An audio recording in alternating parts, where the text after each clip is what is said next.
that year I actually got the largest project that I ever got. It turned out to be $1 million lighting project. Jeez. And it was an hour and a half from my home. It was in Bakersfield. Yeah. So it was mandatory that we had to install conduit on this project. And I mean, I was really torn. Up until this point, I had been asked on a couple of projects to do conduit, and I was, everybody just does direct burial, so on and so forth. That's, the way it's done, and never did conduit. So in order to get this project, I had to agree to do conduit. So I said, okay, and that's what we did. We started the project.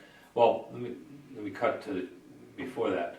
I needed to hire employees because the project was so big, there was no way I was going to be able to do this on my own.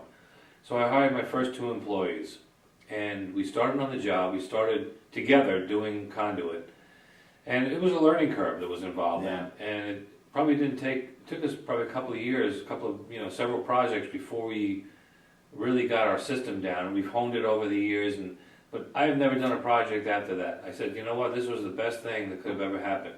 Where I didn't have a choice. I was either going to lose out on this job, which I was not going to give up at that time. Like I said, never had a project ever anywhere close to that size.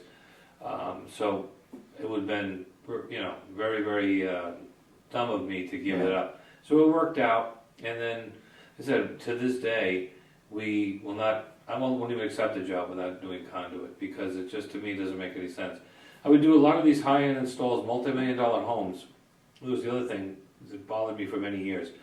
And I would see that the contractor, not that the person who was doing the stereo speakers, the wiring for it, the contractor would have their people install the conduit, and then this guy who did the stereo wires would pull his wires through. And I said to myself, I've got 15 times the amount of wire on this job that's susceptible to being cut, especially during new construction, while the landscaping is going on. And they're putting their speaker wire inside conduit. Why am I not putting my wiring inside conduit? It all clicked together. I said, you know what, if I'm going to be on the high end and I'm going to have a slogan, design and built to last, and I really need to up my game. And I'll tell you what, it was one of the best, besides creating my own product line, that was probably one of the biggest improvements I ever made in my business, was going the conduit. And you set a new standard in a sense for that, because not many do that, and they should.